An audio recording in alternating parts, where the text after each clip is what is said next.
All right. Hey, everybody. Welcome to the MOJ podcast. I am your host, Monica O. Jackson. Thank you guys so much for being here. I really appreciate you stopping by. We got a nice show planned for you today, so stick and stay. Do not go away. Let's get some housekeeping stuff done. Get you all of the ways to connect with your girl here because I want to hear from you guys. Let me know how you are enjoying our podcast. And if you want us to do something else for you, let us know. But here's all the socials. Check out your screen here. I am on TikTok, Instagram, and Facebook, MOJ Show. Once again, on TikTok, Instagram, and Facebook, I am MOJ Show. Right here on my podcast, MOJ Podcast. Same thing on YouTube, Spotify, Amazon Music, Apple Podcast, iHeartRadio, Odyssey, MOJ Podcast. So it's going to be real hard to miss me if you're trying to find me. So check that out.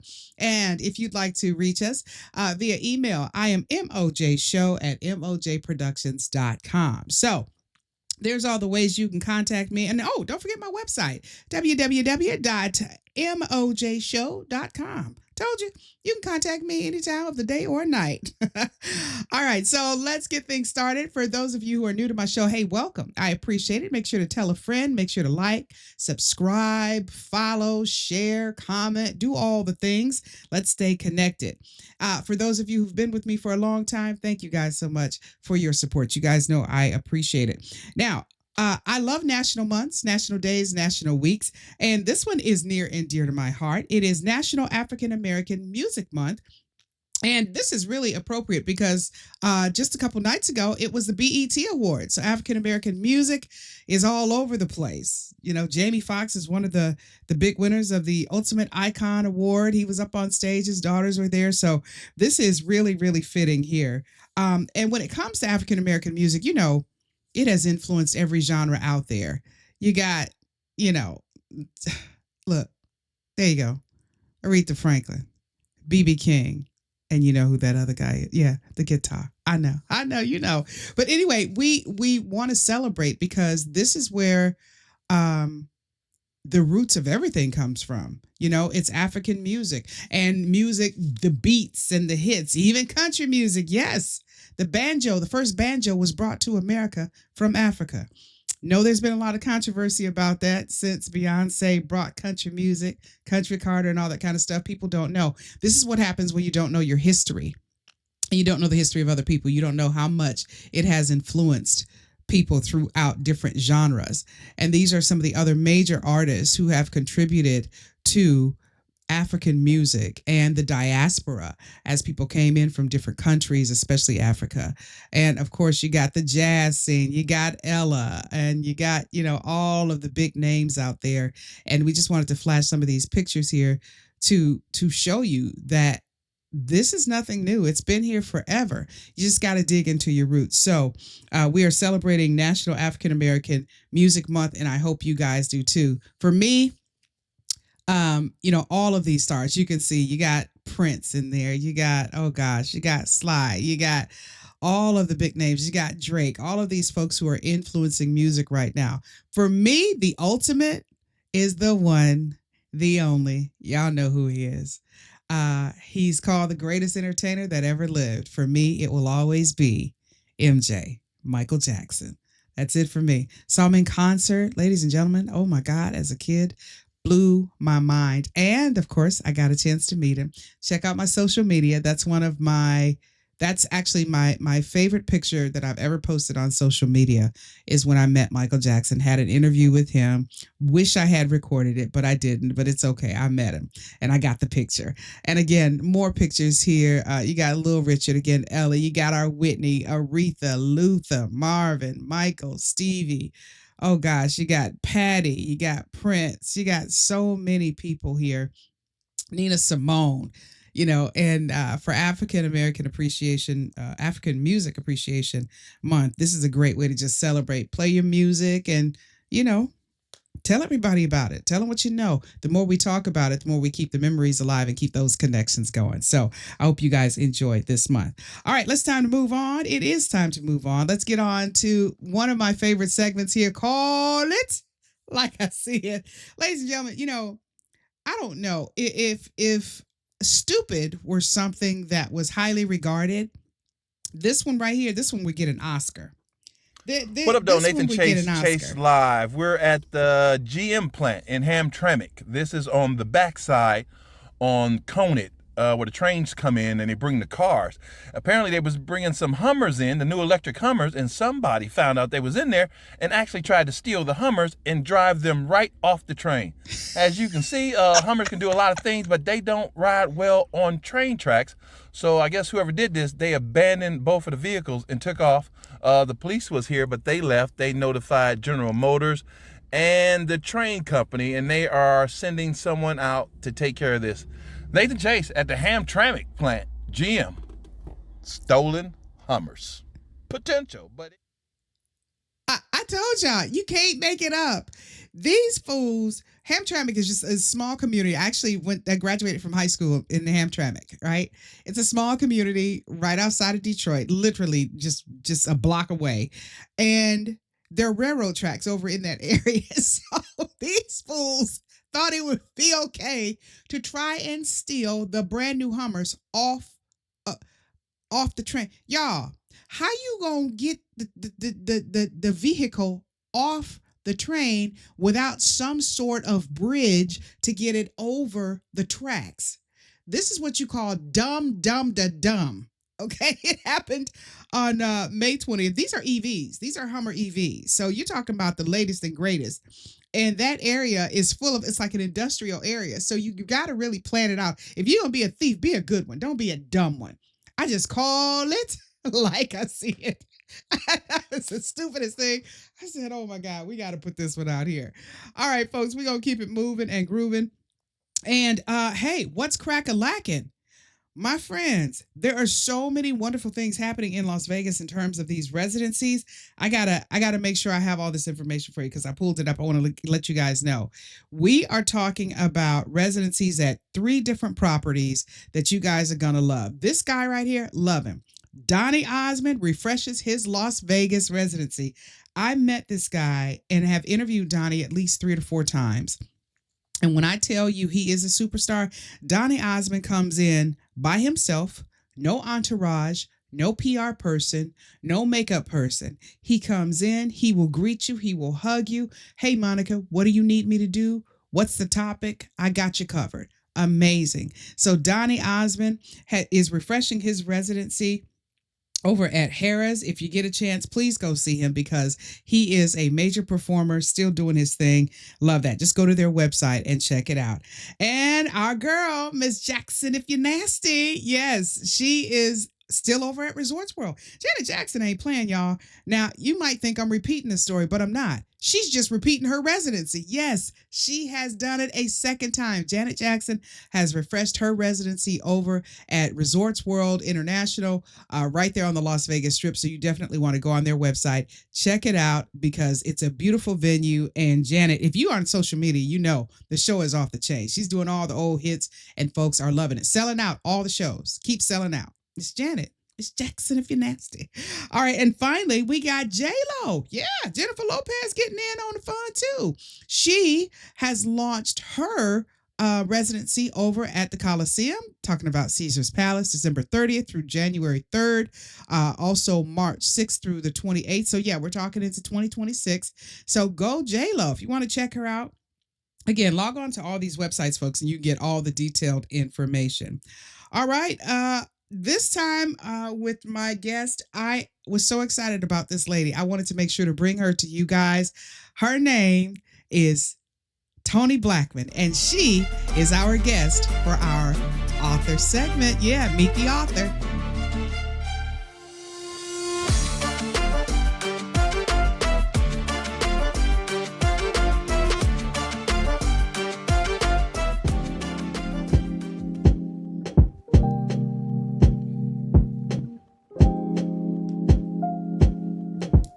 Studying a letter of the alphabet. You can start with A and go through, or you can just start with your favorite letter. If you're a word nerd like me, you're going to start with your favorite letter. Like my favorite letter is I. And you're going to say the words out loud. You don't even have to rap them. Let's say you might say intimidating, intern, internship, interesting, intelligent, intellect, indefatigable. Oh, that's one of my favorites. In the meantime, love, peace, and hip hop. Da-dum, boom, boom. Peace, y'all. Oh yes, isn't that cool? I love me some Toni Blackman. This lady. Okay, let me go ahead and just do this intro because it's fabulous. This lady is something else. She's a poet of purpose, a cultural diplomat, and a hip hop visionary. From Harvard's lecture halls to international stages in Rimini and Baku, Toni Blackman's voice transcends borders, both physical and spiritual.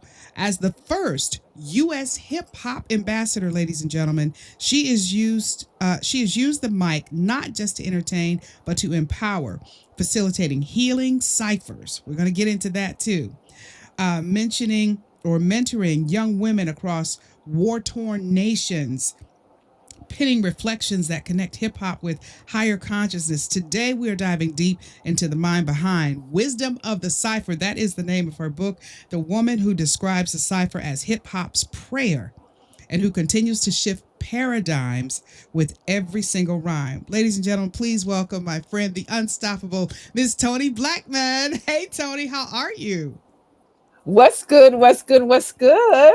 I am My great. friend, yeah, it's you. You're what's good. Toni, I wanted to introduce you to our audience with all of that information because, I know a lot of people in your position tend to be humble, but I will be the braggart for you today because I think this is an impressive resume. I've interviewed many, many authors throughout my history in the business, and you are definitely one of the top when it comes to your resume and your experiences. First of all, tell everybody about this book and what a cipher is. I think, well, first let me start. The cipher is the circle. It represents 360 degrees. It's about completion of thought, giving and exchanging energy, information, and ideas. That is the cipher. We've been doing ciphers for centuries, praying circles, eating ciphers, drumming circles, dancing circles. And that's what, and the circle is a sacred space. It's a sacred space. And my book, Wisdom of the Cipher, are spiritual insights, life lessons I gleaned from over 25 years of facilitating my cipher workshop, which started out in DC as the Freestyle Union Cipher Workshop. And then when I evolved and matured, I started doing ciphers for girls and women only, so that they could grow in a safe space. And then I've now done ciphers around almost any social justice issue, or like Breast Cancer Awareness Month, Earth Day, literacy, HIV prevention. It's my work, and I'm really now focused on meditation, mindfulness, and using the cipher as a way to woosah. Woosah. Very cool. Well, listen, in your book, Wisdom of the Cipher, you blend self-love and hip-hop aesthetics. How do you help people who don't necessarily come from hip-hop culture access that same transformational power? Because most people don't even believe it exists, Toni.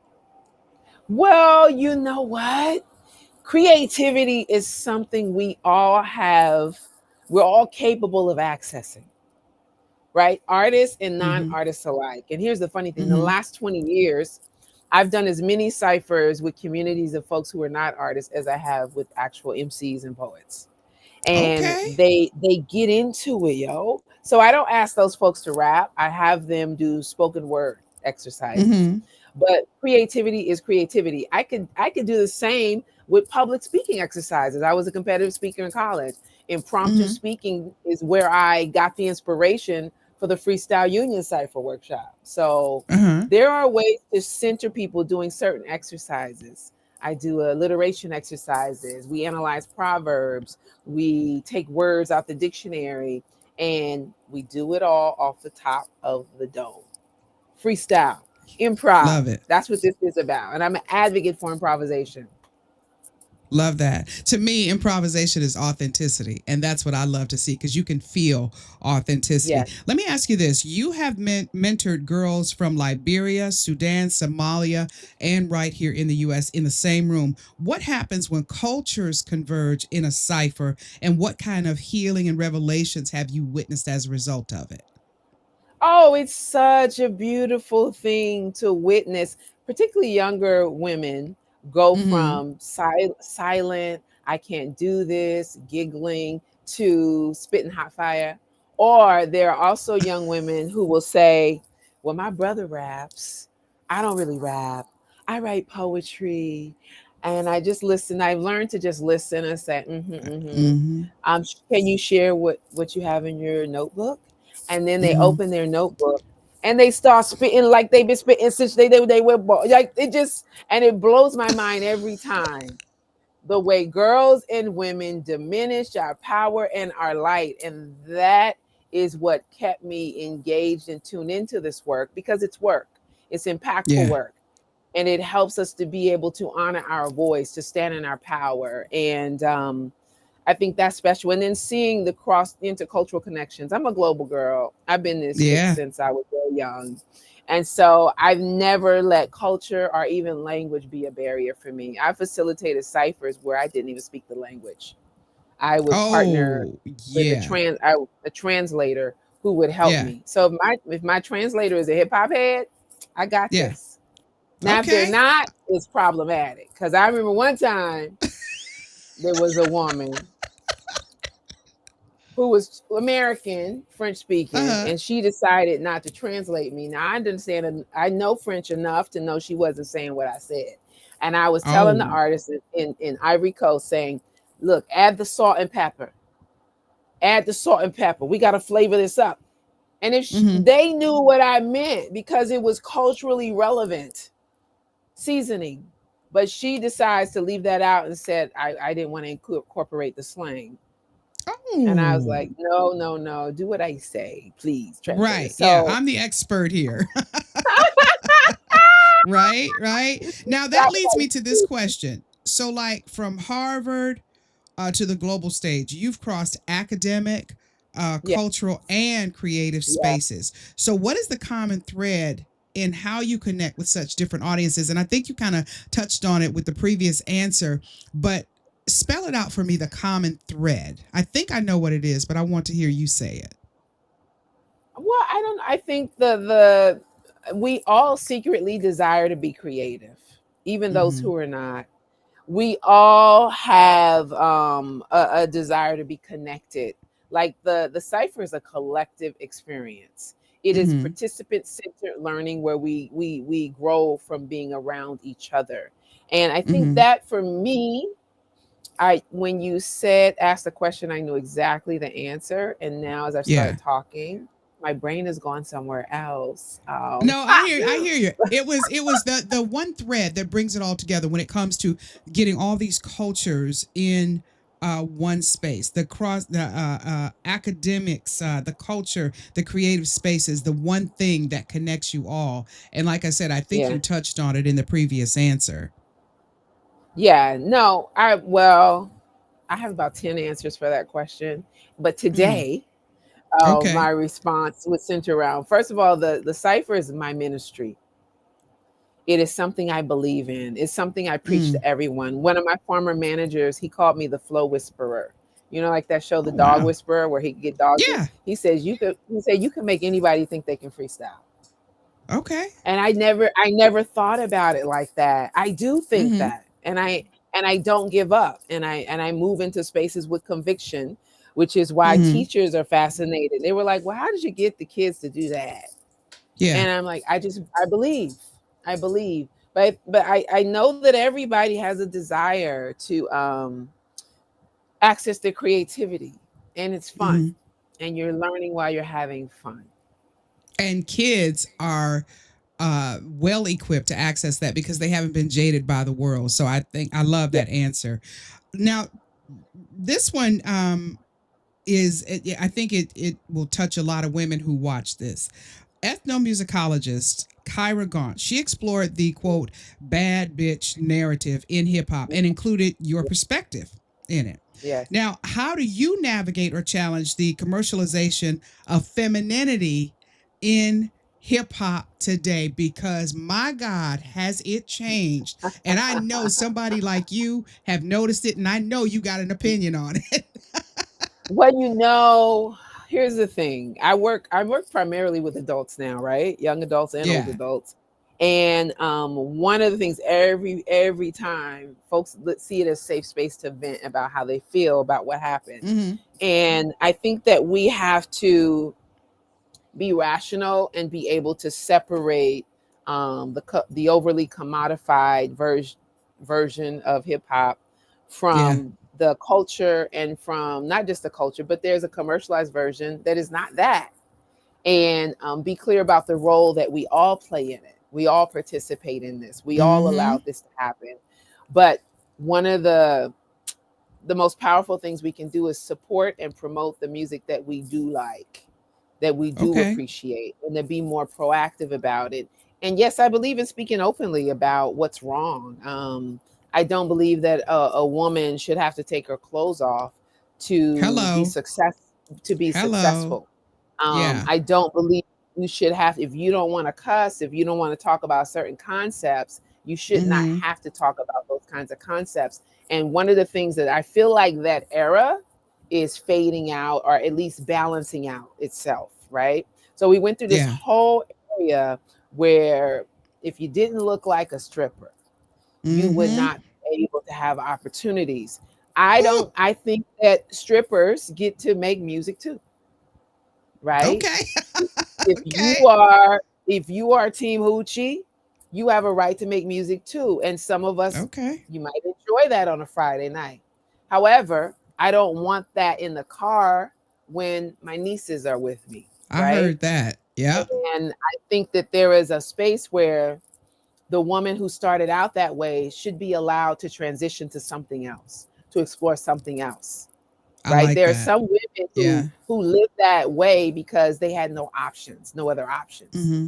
Now Mm-hmm. there are others who showed up because that was a way to get put on. So they said, "Let me Yeah. just exploit myself, get my bag, and then I'm gonna buy some Mm-hmm. land, my other business." And so that's Right. also real when you live. It's capitalism. So I Mm-hmm. mean, at the end of the day, it's very difficult to judge them because capitalism is a very real thing. It is a Yeah. pressure for a lot of people. And there are some people, their only mode of survival is the body that God gave them. And so Yeah. they use it. The challenge Yeah. is when there's no balance, when there's only one thing being offered to the general public. So Mm-hmm. they only get one perspective and one view of Black and Brown women, as if we are not the most dynamic and most educated group of people in the US.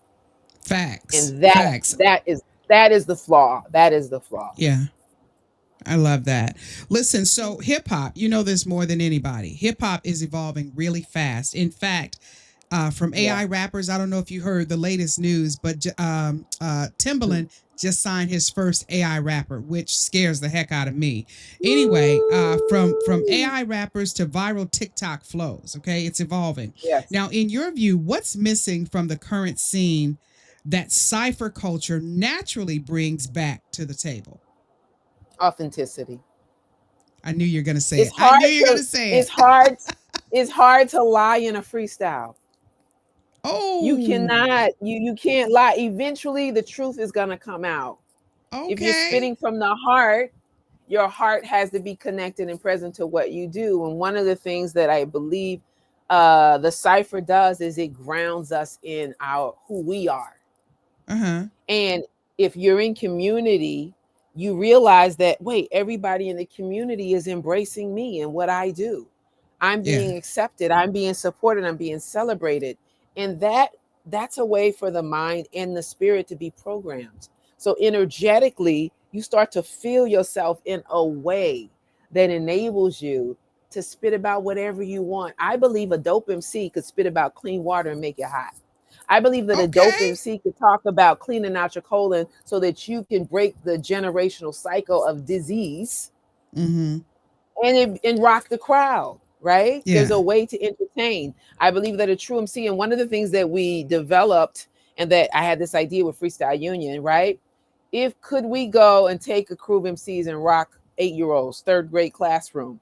Could we go to a senior citizen home and rock at the senior citizens there who don't even like hip hop? Can we rock that crowd? Can you Mm. work with a group of immigrant mothers who just got here and barely speak English? Can you see? So if you can touch all Yeah. these different populations, then you become not only an MC, not only a rapper, but a true artist. Because a true artist can do all those things. Mm. So are you just an entertainer, or are Mm-hmm. you a true artist? And it's not about hardcore rap, gangster rap versus this rap. No, Mm-hmm. it's Mm-hmm. about tapping and tuning in to your genius and your authentic voice, being true, telling genuine stories that come from your soul.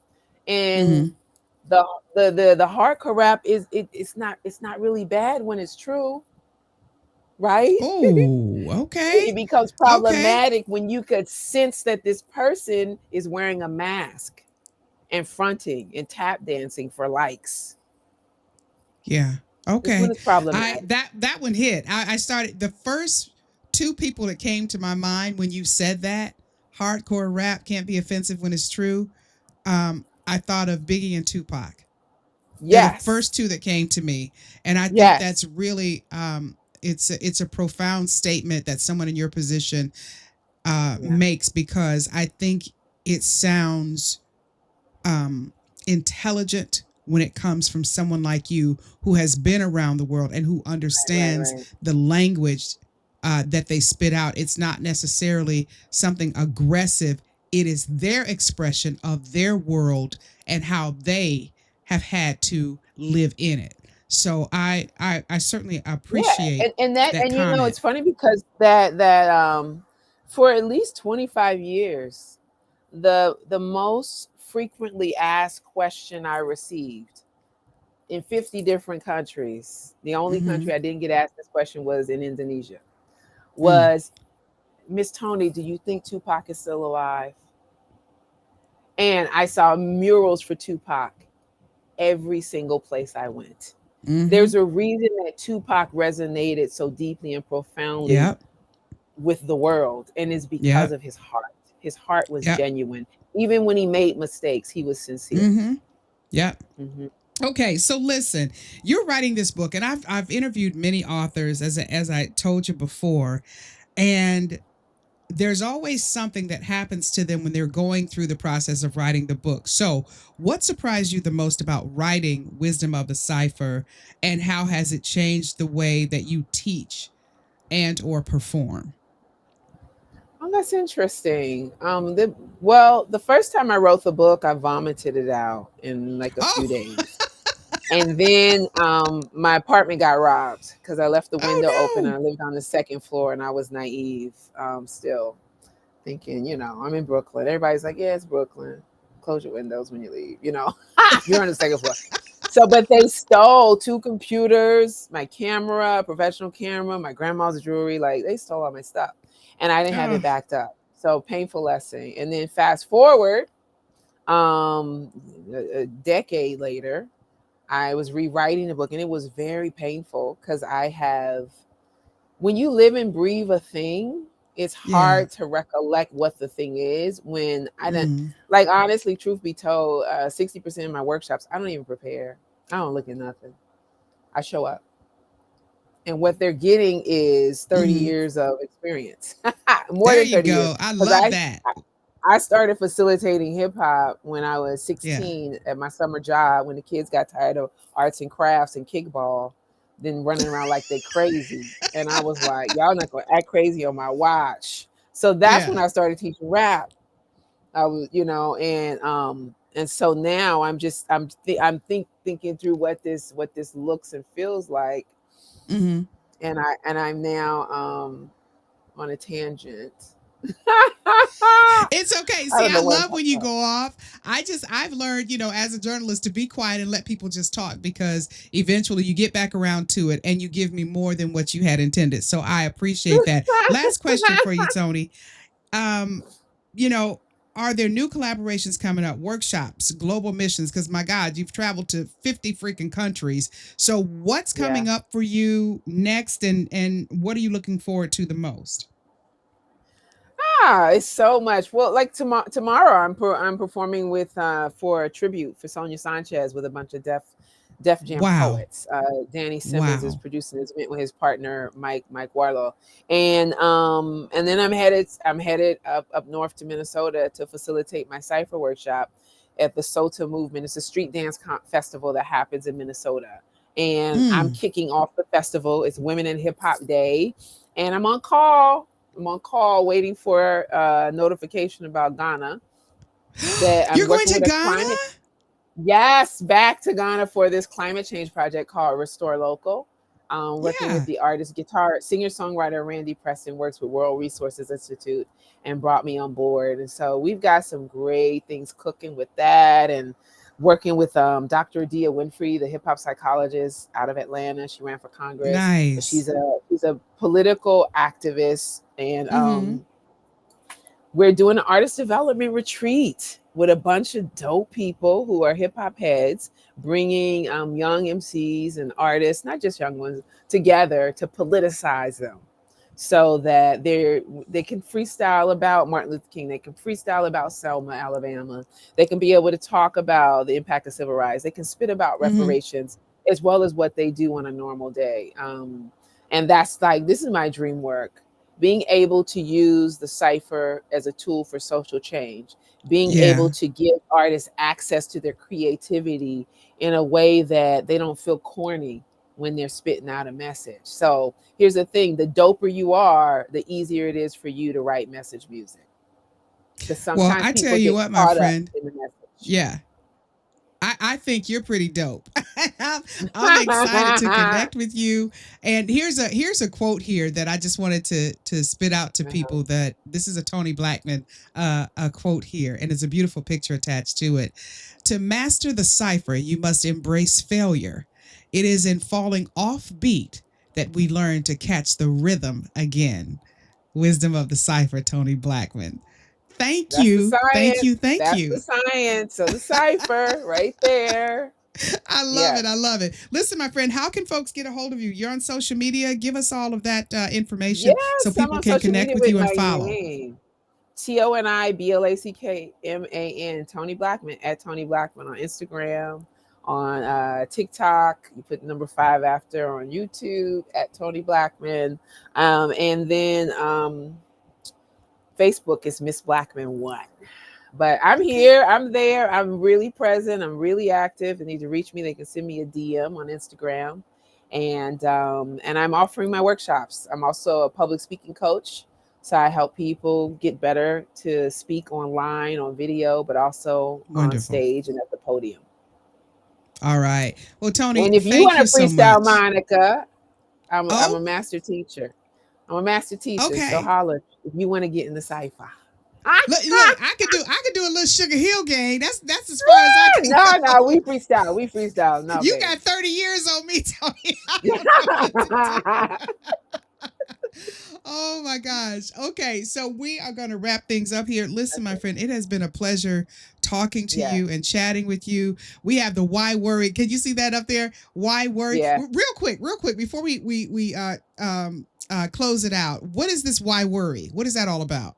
Oh, why worry is a thing, the day I left for college, my mom, my grandma, and my aunt Valerie, they stood around me, and I think I was too confident, too nonchalant.